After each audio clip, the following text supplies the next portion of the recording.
하나님께서 거룩하고 복된 주일에 주신 귀한 말씀은 데살로니가전서 5장입니다. 12절에서 13절 말씀입니다. 우리 같이 천천히 읽겠습니다. 시작. 형제들아, 우리가 너희에게 구하노니 너희 가운데서 수고하고 주 안에서 너희를 다스리며 권한한 자들 너희가 알고 그들의 역사로 말미암아 사랑 안에서 가장 귀히 여기며 너희끼리 화목하라. 아멘. 주님께서 이 땅에 오셔서 가장 꿈에 그리는 일은 이 지상에 교회를 세우는 일이었습니다. 주님께서 세우신 교회입니다. 그런데 왜 교회가 무너지고 또 여러분 교회는 어떻게 세워지는 것일까요? 성도 여러분, 교회는 건물이 아닙니다. 제도가 아닙니다. 물론 건물도 필요하고 제도도 필요하지만 그러나 그것은 교회의 본질적인 요소는 아닙니다. 교회는 예수 그리스도를 믿고 구원받은 하나님의 백성들, 하나님의 사람들, 그 사람과 사람 사이의 관계로 세워지는 공동체입니다. 그런데 우리는 자주 교회를 말할 때 건물을 말할 때가 많죠. 예배당을 말할 때가 많습니다. 또 프로그램이나 행사를 이야기하면서 교회를 얘기할 때가 많습니다. 그리고 숫자로 계산할 때, 예산을 떠올릴 때 그런 것들로 교회가 어떻다 이렇게 평가하고 사람들은 이야기합니다. 그러나 성경이 말하는 교회는 언제나 그리스도 안에서 서로 연결된 사람들, 그 관계의 조직체가 되겠습니다. 그래서 교회가 건강해지려면 건물보다 먼저 성도들 간의 관계가 치유되어야 합니다. 그리고 무엇보다도 서로에 대한 태도가 바뀌어야 건강한 교회, 주님이 기뻐하신 교회를 우리가 세워갈 수 있겠습니다. 자, 우리가 읽은 이 데살로니가전서의 5장 12절에서 13절 말씀은 말 그대로 지금 현재 상황에서 보면 이 데살로니가 교회는 고난받는 가운데 있습니다. 바울은 데살로니가전서를 쓰면서 그냥 내가 교회를 어떻게 너희 가운데서 시작하게 되었고 어떻게 세워졌고 그런 부분만 끝내지 않고요. 마지막 결론 부분에서 매우 구체적이고 실질적인 권면으로 이야기를 마무리하고 있습니다. 그중 첫 번째가 바로 오늘 본문입니다. 형제들아, 우리가 너희에게 구하노니 너희 가운데서 수고하고 주 안에서 너희를 다스리며 또 너희를 권한 자들을 너희가 알아보고 그들의 역사로 말미암아 사랑 안에서 가장 귀히 여기며 너희끼리 화목하라. 이렇게 말씀을 실천적인 그런 성도의 태도에 대해서 얘기하고 있습니다. 그래서 바울께서는 교회 건강이 어디에서부터 시작되는가 이거를 정확하게 짚어주고 있습니다. 즉 성도와 교회 지도자와의 관계, 또 성도들과 성도들 사이의 화목이 건강한 교회를 이루는 기초라고 하는 것입니다. 대개 이 말씀을 그냥 대충 이제 생각하고 지나가면 그래 목사님 존중해야지, 그래 장로님 존중하고 권사님 존중해야지, 그리고 서로 싸우지 말고 지내라는 말씀이구나, 이 정도로 생각할 수 있습니다. 그러나 이 말씀 안에는 교회의 영적인 질서가 담겨 있습니다. 이 말씀 안에는 목회자의 사명과 성도의 책임이 담겨 있습니다. 이 말씀 안에는 성령을 소멸하지 않는 공동체의 비밀이 모두 녹아 있습니다. 여러분, 어떤 교회는 예배당도 엄청 크고 사람도 참 많습니다. 그런데 교회당이 너무 아름답게 지어졌지만 그 안에 있는 사람들의 모습은 그렇게 아름답지 않는 경우가 많습니다. 서로 끊임없이 다투고 불평과 비난이 가득합니다. 문 앞에 서 있으면 숨이 막히게 됩니다. 반대로 아주 작은 교회이지만 서로 귀하게 여기고 또 목회자의 눈물과 기도도 알아주고 서로 화목합니다.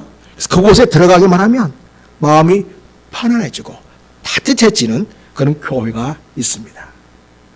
무엇이 이 차이를 만드는 것일까요?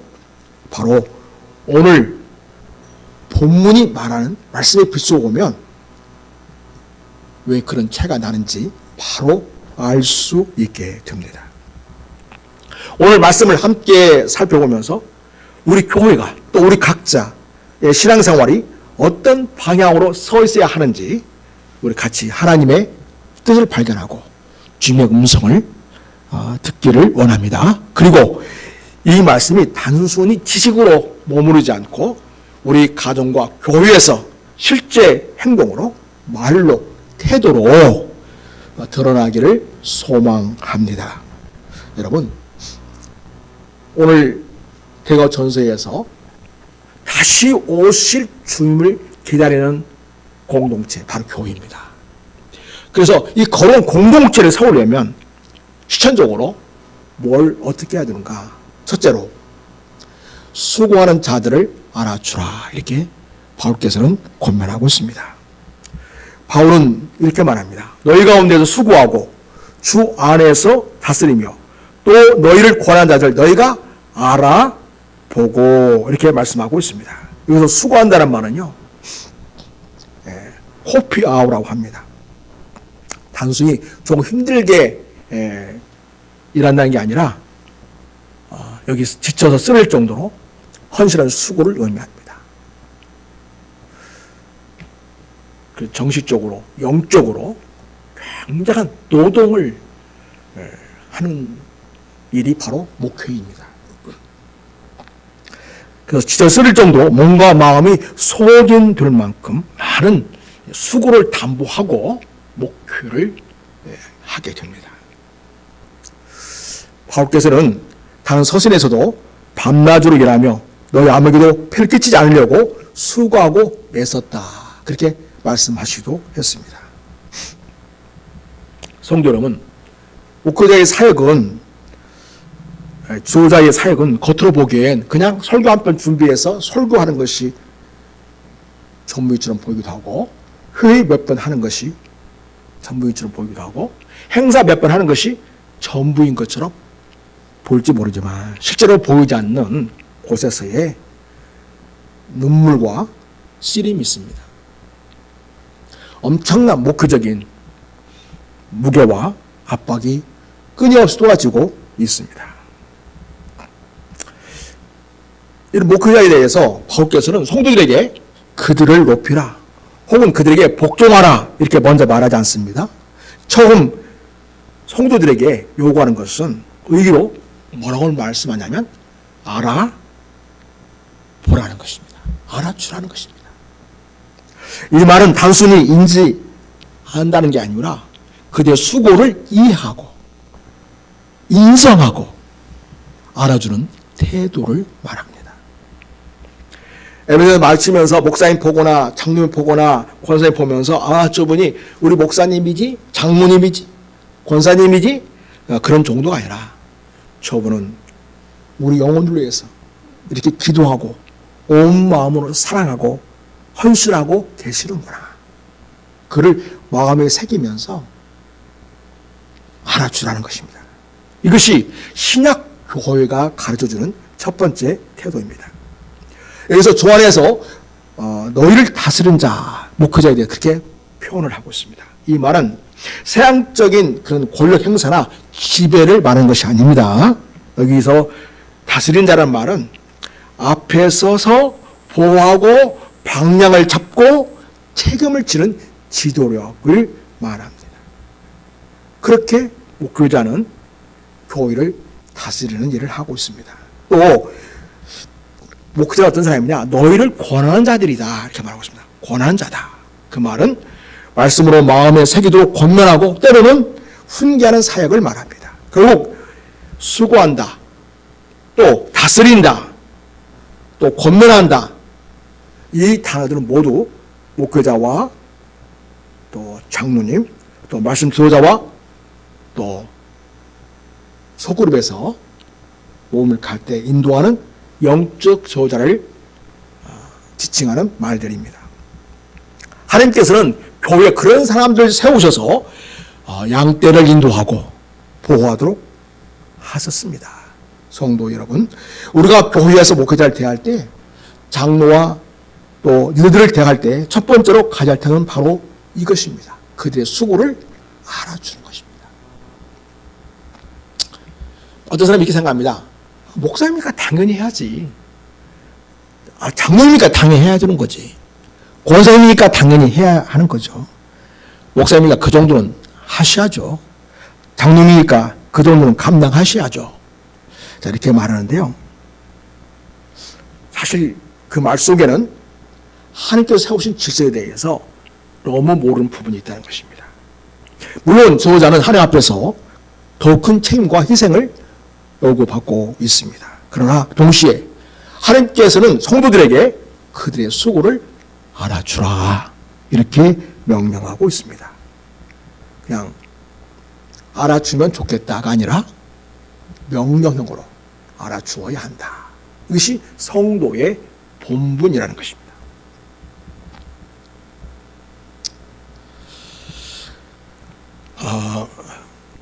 목사님이 매일 새벽에 차가운 예배당에서 성도들의 이름을 하나씩 부르며 기도합니다. 또 주일 설교를 준비하면서 밤늦게까지 또 씨름합니다. 그러나 교인들은 그 목사님의 일상을 잘 알지 못했습니다. 자, 목사님이니까 설교하시는 거지. 목사님이니까 기도하는 거겠지. 이렇게 많이들 생각합니다. 어느 날 그 교회에 한 청년이 새로 왔습니다. 이 청년은 늦게까지 공부하는 습관이 있었습니다. 새벽 2시가 되어도 자지 않는 경우가 많았습니다. 그러던 어느 밤 모두 교회 앞을 지나게 되었는데 예배당 안에서 은은한 불빛과 낮은 흐느낌 같은 소리가 들렸습니다. 궁금한 마음에 조심스럽게 교회 문을 열고 들어가 보니까 목사님 홀로 강단 앞에 엎드려 울면서 기도하고 계셨습니다. 주님, 우리 교회를 불쌍히 여겨 주십시오. 저 장로님 가정을 지켜주십시오. 저 성령님 가정을 하나님께서 인도해 주십시오. 저 청년을 붙들어 주십시오. 이렇게 이름을 부르면서 간절히 기도하고 있었습니다. 그걸 듣는 겁니다.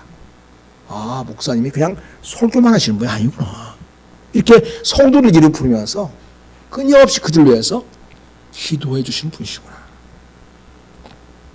나는 그냥 주일에 설교 한 편 하시는 줄만 알았는데 이 밤에 이 시간에 우리 이름을 부르면서 울면서 기도하시는구나.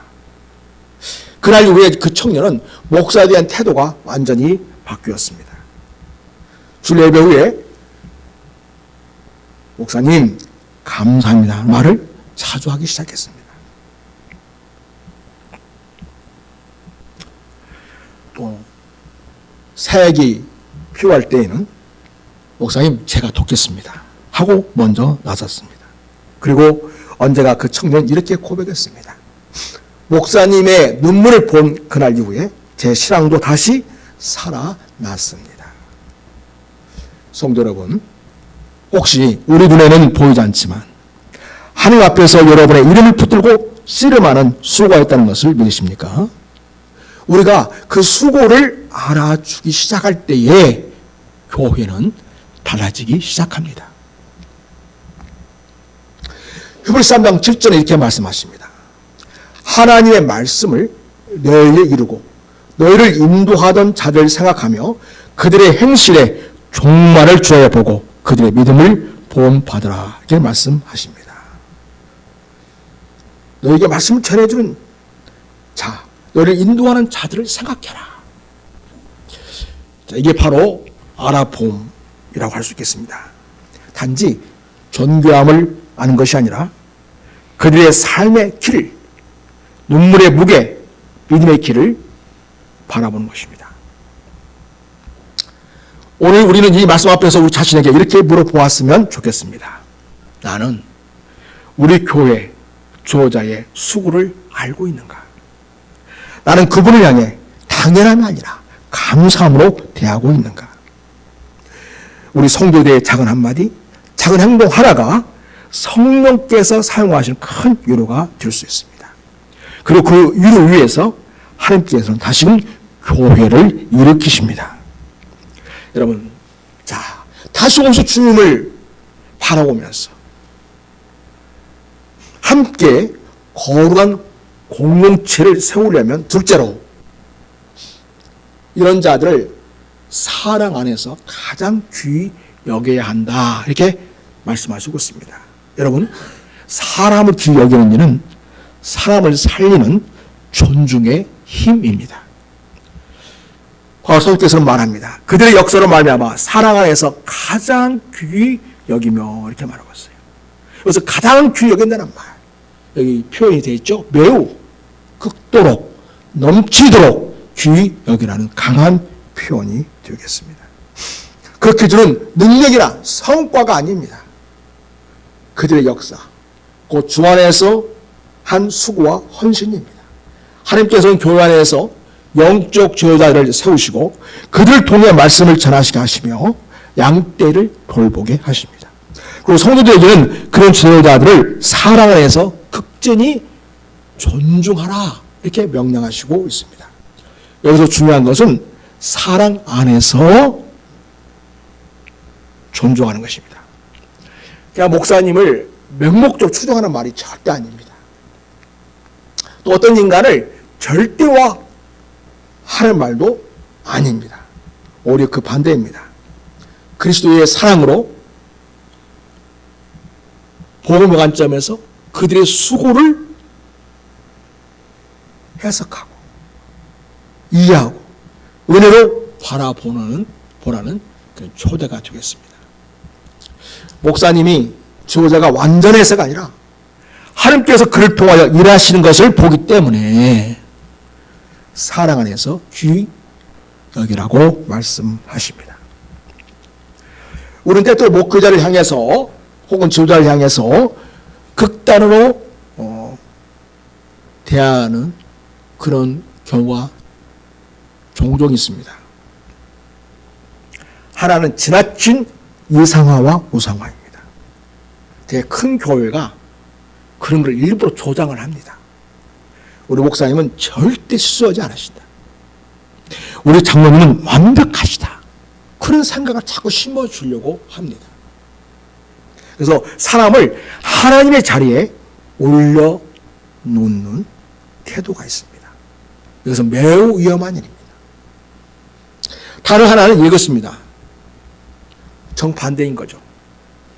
목사님도 뭐 사람이지 뭐 별 수 있겠어? 목사나 장로가 똑같지 뭐 이렇게 하면서 어떤 존중도 감사도 배려도 없는 그런 태도를 가진 자들이 있습니다. 성경은 두 극단의 그 어떤 것도 인정하지 않습니다. 성경이 말하는 것은 사람으로서 연약함은 인정하지만 하나님이 주신 직분과 수고는 사랑 안에서 귀히 여기는 것이어야 한다. 이렇게 말씀을 주시고 있습니다. 한 교회가 있었습니다.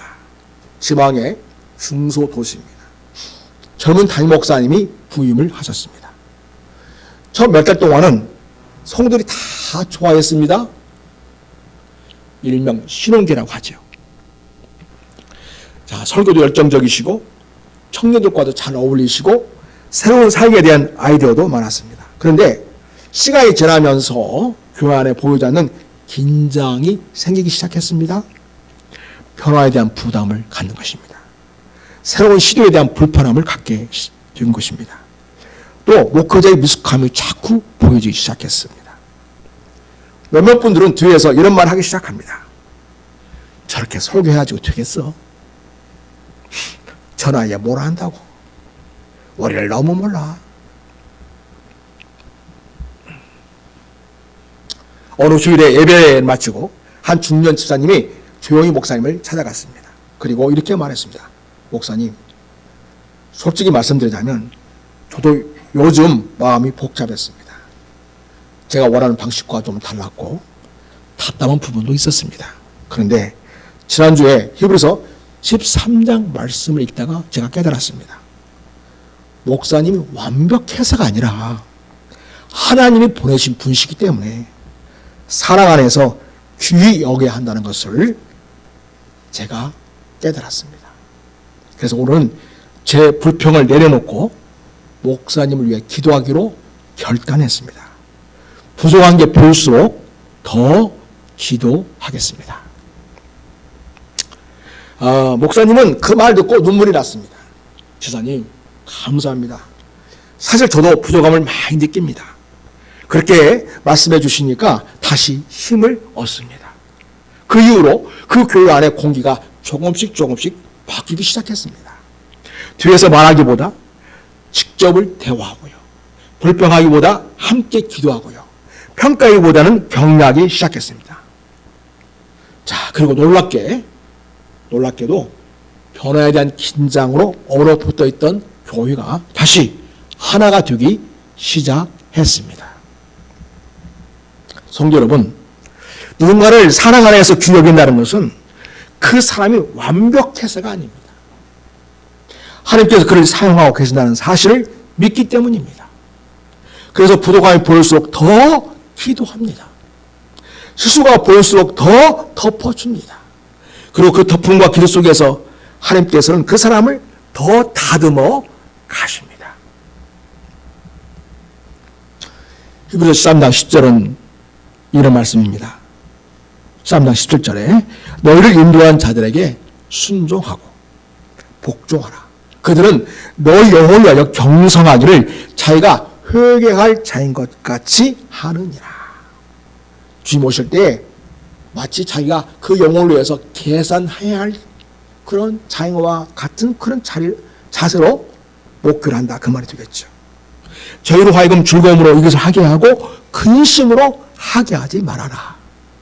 그렇지 않으면 너에게 유익이 없느니라. 그래서 여러분, 목사님과 불편한 관계, 마음이 힘든 사람들은 은혜를 못 받잖아요. 기도가 안 돼요. 교회 와서 열심히 일어나지만 은혜가 안 됩니다. 기쁨이 없어집니다. 그래서 여러분, 하나님 앞에서 기쁨을 회복하고 교회 생활의 즐거움을 회복하고 행복하게 신앙생활하기 위해서는 목사님을 사랑으로 보듬고 기도해주고 품어주는 것이 굉장히 중요합니다. 이렇게 목회자가 기쁨으로 살아갈 수 있게 하는 것, 그것이 성도들에게 유익이 된다고 성경은 알려주고 있습니다. 목회자의 마음이 항상 무거움과 상처와 두려움으로 가득하다면 그에게 맡겨진 양떼들도 온전히 돌봄받기가 어렵습니다. 반대로 목회자의 마음이 성도들의 격려와 사랑, 신뢰와 존중 속에서 지켜질 때에 그 목사님은 더 자유롭게 말씀을 전하게 되고 담대하게 영혼들을 돌볼 수 있게 됩니다. 여러분, 우리가 목사님을 위해서, 지도자를 위해서 구절할 수 있는 일이 무엇이 있을까요? 무엇보다도 우리는 기도로 높여드리는 것입니다.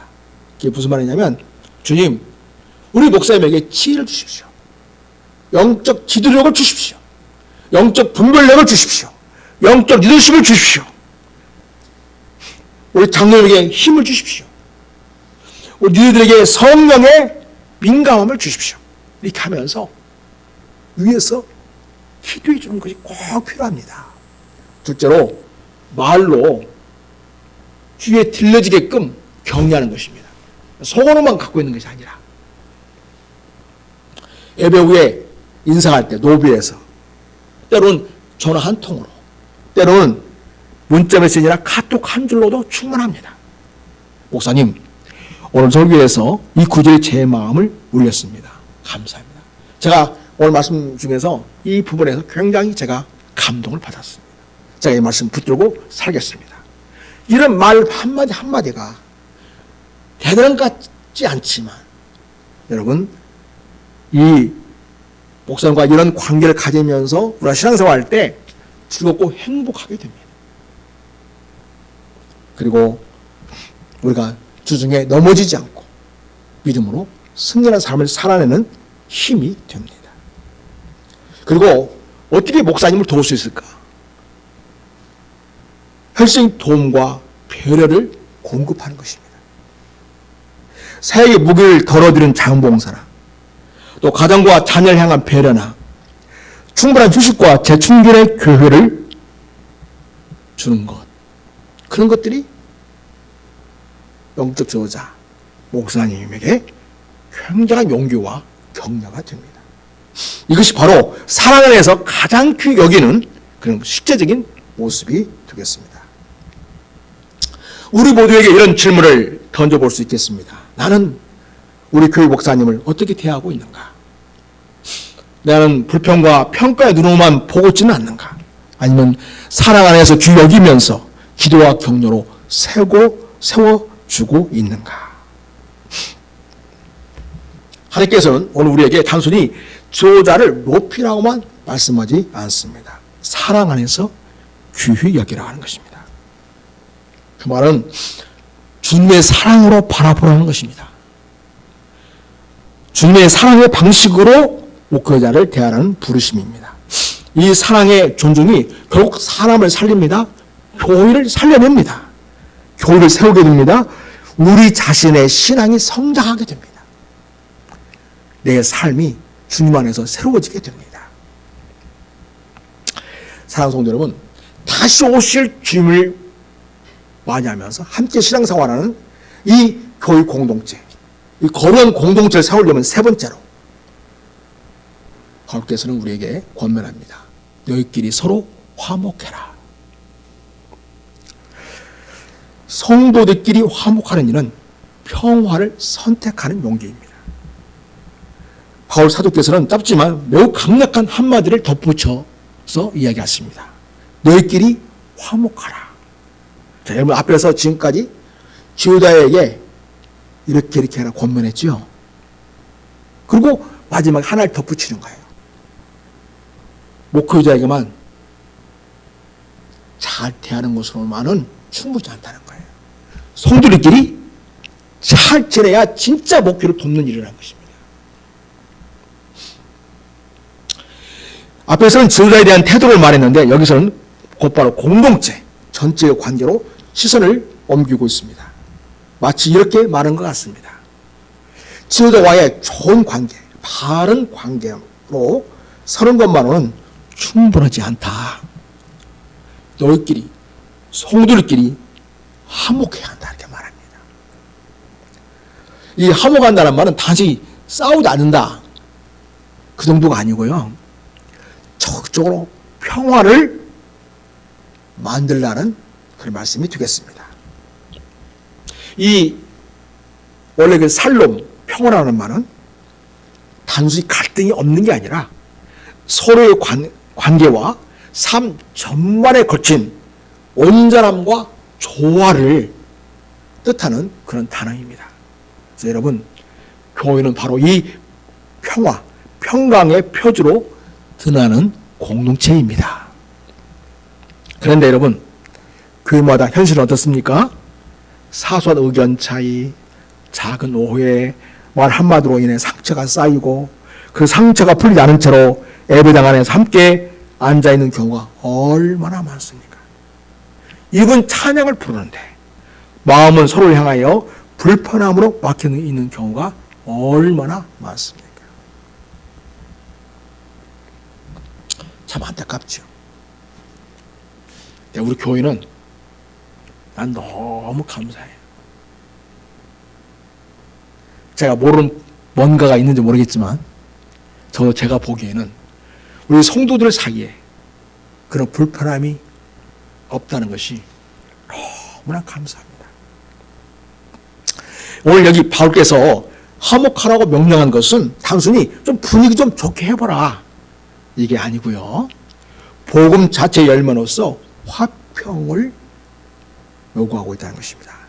여러분, 예수님께서는 십자가로 하나님과 우리 사이를 화목하게 하셨습니다. 우리 에베소 2장 말씀 한번 보겠습니다.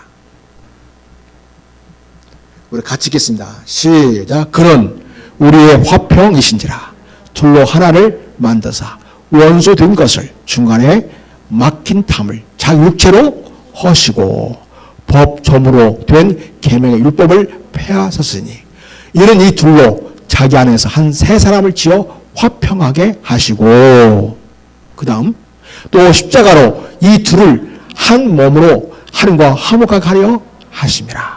원수된 것을 십자가로 소멸하시고 또 오셔서 먼 데 있는 너에게 평안을 전하시고 가까운 데 있는 자들에게 평안을 전하셨으니. 원래 이 말씀은 유대 공동체에 있는 성도들, 이방인으로서의 또 세워진 교회 공동체. 그 당시에는 자칫 서로 반목하는 갈등의 요소가 있을 수 있던 상황이었습니다.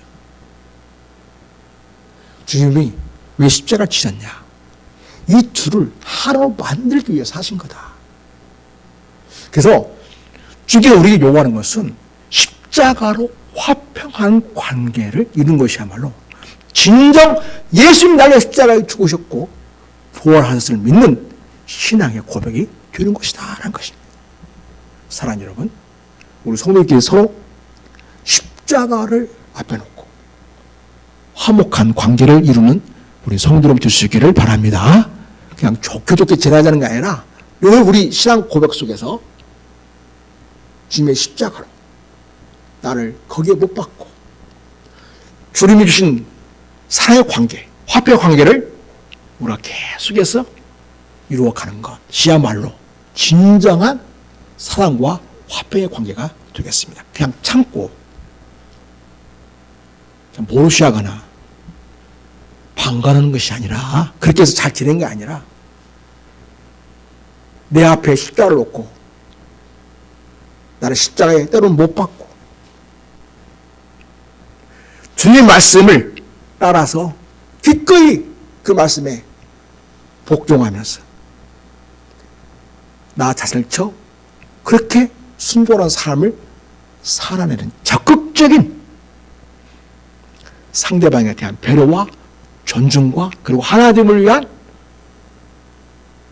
눈물겨운 노력이 우리 공동체에 있을 때 진정 우리는 십자가로 하나 된다는 것을 알려주고 있습니다.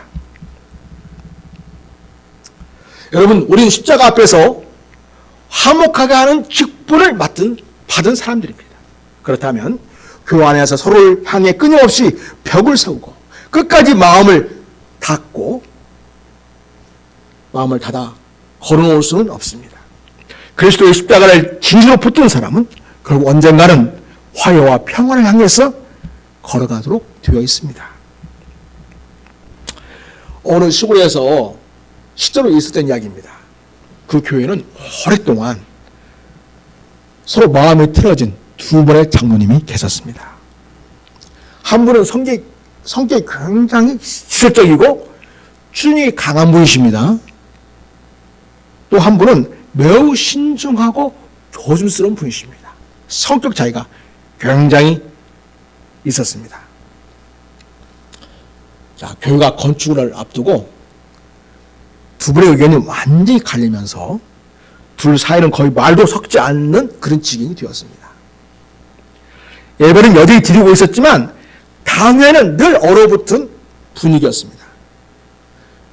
성도들이 그러시니까 또 그 편을 따르는 분들이 생깁니다. 그래서 보이지 않게 성도들 사이에도 보이지 않는 편 가르기가 생기기도 했습니다. 그러던 어느 날 교회에 유부 강사님이 오셔서 부흥 집회를 인도하게 되었습니다. 그 목사님은 첫날 저녁에 히브리서 12장 말씀을 본문으로 이렇게 설교했습니다. 평강과 거룩함을 좇으라. 이것이 없이는 아무도 주를 보지 못하리라. 여러분 마음속에 화해하지 못한 관계, 풀지 못한 앙금이 있다면 그것은 단지 인간 관계만의 문제가 아닙니다. 하나님과의 관계를 맡고 있는 돌덩이입니다. 십자가 앞에서 우리는 모두 용서받은 죄인입니다. 그렇다면 우리도 누군가를 향해서 용서를 선택해야 하지 않겠습니까? 이렇게 분강사님이 설교를 하셨습니다. 설교가 끝나고 찬양이 흐르는 가운데 그 지적이고 춘이 강했던 그 장로님이 떨리는 손으로 일어났습니다. 그리고 에베소를 앞쪽으로 걸어 나옵니다. 그리고 성도 앞에서 이렇게 눈물 흘리면서 이야기했습니다. 사랑하는 교회 여러분, 저는 오늘 말씀을 들으면서 하나님 앞에서 너무 부끄러웠습니다. 제가 제 주장만 옳다고 생각하고 다른 장로의 마음을 상하게 했습니다. 이제 제 자존심을 내려놓고 싶습니다. 그 장로님께 또 교우 여러분께 용서를 구합니다. 이렇게 고백하게 되었습니다. 그 말을 듣고 있던 다른 장로님도 더 이상 자리에 앉아 있을 수가 없었습니다. 그 장로도 앞으로 나왔습니다. 눈물로 이렇게 고백했습니다. 저도 마찬가지입니다. 제 방식이 맞다고 생각해서 형제의 말을 들으려고 하지 않았습니다. 제가 먼저 손을 내밀었어야 했는데 끝까지 기다리기만 했습니다. 저도 용서를 구합니다. 그 순간 예배당 안에는 눈물과 함께 이상하게 평안이 흐르기 시작했습니다. 사람들은 자리에 일어나서 주 장로님을 둘러싸고 함께 울면서 기도했습니다. 그날 이후에 그 교회는 완전히 달라졌습니다. 당일은 다시 기도회가 되었고 예배에는 진정 어린 기쁨이 넘쳤습니다. 그 교회를 오랫동안 지켜보던 한 성도가 나중에 이렇게 말했다고 합니다. 건물은 그날 이후에도 그대로였지만 우리 교회는 그날 새로 지어졌습니다. 사랑하는 성도 여러분, 너희끼리 화목하는 이 말씀은 누가 먼저 잘못했는지 누가 더 옳은지 따져보라는 말이 아닙니다. 십자가 앞에서 먼저 한 발 내딛는 용기를 내라는 말씀입니다. 우리 부부 사이도 그러죠? 또 부모와 자녀 사이도 그렇습니다. 또 성도와 성도 사이도 그렇습니다. 이 말씀이 적용되어야 합니다. 우리는 보통 이렇게 말합니다. 내가 뭐 먼저 사과해야 돼? 내가 뭐 잘못했다고? 지가 먼저 와서 잘못됐다고 말은 모를까 봐. 우리 되게 다르게 생각합니다. 그죠? 네. 이 말은 인간적으로 너무 자연스러운 말이긴 하죠. 그러나 십자가 앞에서는 사실 설 자리가 없는 말입니다. 예수의 십자가는 죄 없는 분이 먼저 내려오신 사건입니다. 예수님 무슨 죄가 있습니까? 그러나 죄인들을 위해서 당신을 기꺼이 십자가에 매달지 않았습니까? 당신이 먼저 희생하겠다고 작정하고 이 세상으로 오신 것이었습니다. 여러분, 틀린 쪽이 아니라 오신 분이 먼저 내려오셨습니다. 그래서 우리의 화해와 평화는 언제나 누가 더 예수님을 닮을 것인가 이 문제이지 누가 더 이길 것인가 누가 더 옳은 것인가 이 문제가 아니라는 것입니다. 여러분, 지금 마음속에 이름을 떠올리며 생각나는 그 사람, 마음이 불편하게 하는 그 사람이 있습니까? 오늘 주님께서 우리 각자에게 조용히 말씀하십니다. 내가 너와 화목하기 위해서 십자가를 졌다.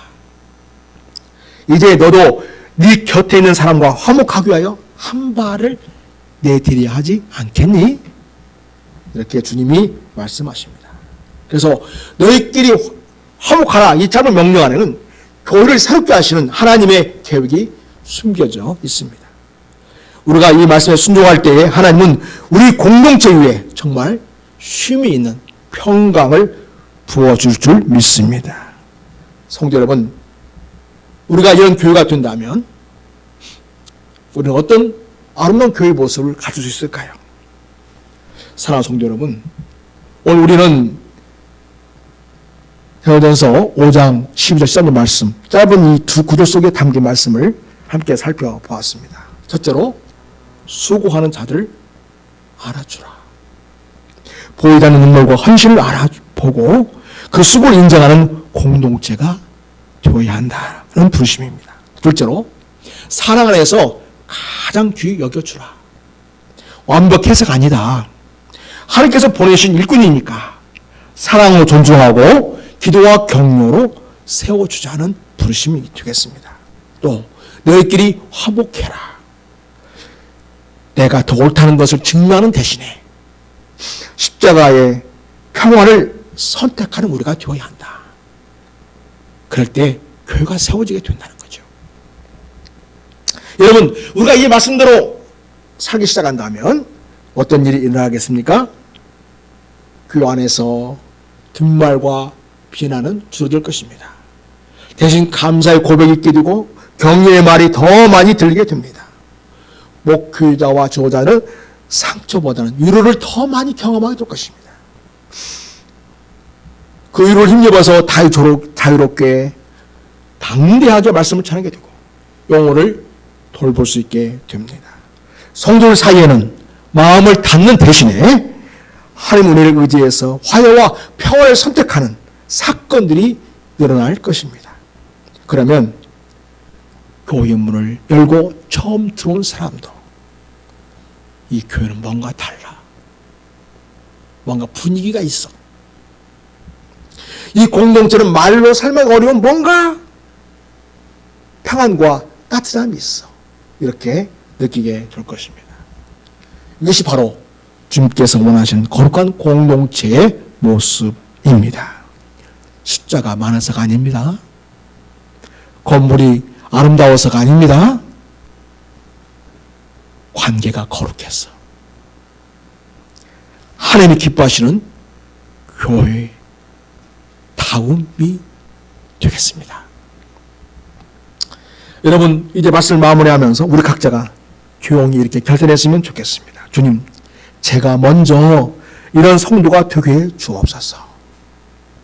목회자의 수고를 알아보고 사랑 안에서 귀히 여기고 내 곁에 있는 형제 자매와 화목을 선택하는 사람이 되게 하옵소서. 우리가 이렇게 주 앞에 결단했으면 좋겠습니다. 우리가 이 작은 순종 외에 하나님께서 성령의 기름을 부어줄 줄 믿습니다. 그래서 우리 교회 공동체가 또 여러분의 가정 공동체가 대전과 교회처럼 다시 오실 주님을 기다리는 거룩한 공동체로 더욱 견고하게 서가게 되기를 우리 주님의 이름으로 간절히 축복합니다. 우리 한번 앞에 있는 기도문을 보고 같이 기도하도록 하겠습니다. 먼저 우리 같이 한번 읽겠습니다. 시작. 목회자와 모든 조회자들의 수고를 알아보고 기도로 세우는 공동체가 되게 하소서. 그들의 영혼과 가정, 건강과 마음을 위해서 기도하게 하소서. 자, 두 번째입니다. 사랑 안에서 서로를 귀히 여기며 존중과 격려가 넘치는 교회를 이루게 하소서. 말 한마디, 표정 하나, 기도 한 줄기까지 그리스도의 사랑으로 드러나게 하소서. 자, 세 번째입니다. 우리 공동체 안에 모든 관계 속에 화평을 이루게 하시고 십자가의 화해를 선택하게 하소서. 우리 교회가 평화의 공동체, 하나님의 살림이 머무는 교회가 되게 하소서. 자, 이 기도문으로 우리 같이 열심히 하나 앞에 결단한 마음으로 기도하시겠습니다. 우리 주여 한번 하고 하나 앞에 간절한 마음으로 기도합니다. 주여!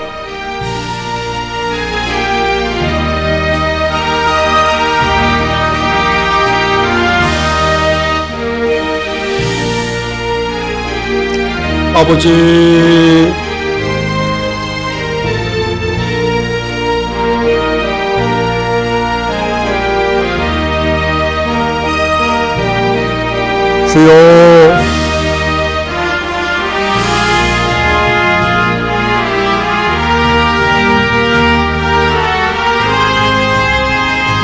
그대와 모든 세월의 수를 알아보고 그들의 새로운 공짜가 되기를 원합니다.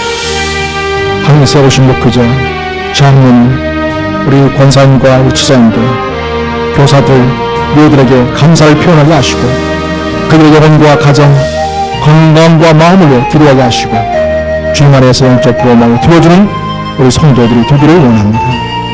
사랑 안에 서로를 귀히 여기며 존중과 경배가 넘치는 교회를 이루게 해주시기 원합니다. 기도와 성도와 성도 사이에 사랑 안에서 가장 귀히 여기는 태도가 회복되게 하시옵소서. 말 한마디, 표정 하나, 기도 한 줄기까지 그리스도의 사랑으로 드러나게 하옵소서. 우리 교회 공동체 안의 모든 관계 속에 화평을 이루게 하시옵소서. 십자가의 화해를 선택하게 하옵소서.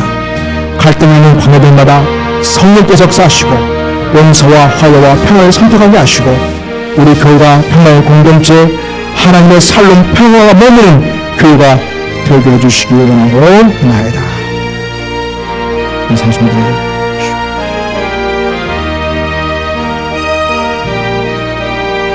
주님 기뻐하신 교회, 주님 일하시는 역사, 주님 역사하시는 교회, 주께서 위대한 아름다운 분위기를 교회가 되도록 은혜 허락하여 주시옵소서.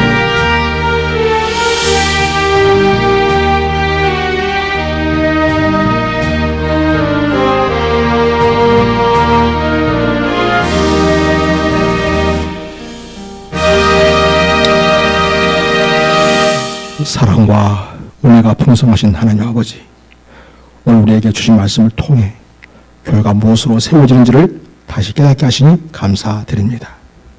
주님께 세우신 목회자와 영적 지도자들의 수고를 우리가 알아보고 그들의 눈물과 헌신을 귀하게 여기며 기도와 사랑으로 함께 세워가는 성도가 되게 해주시기 원합니다.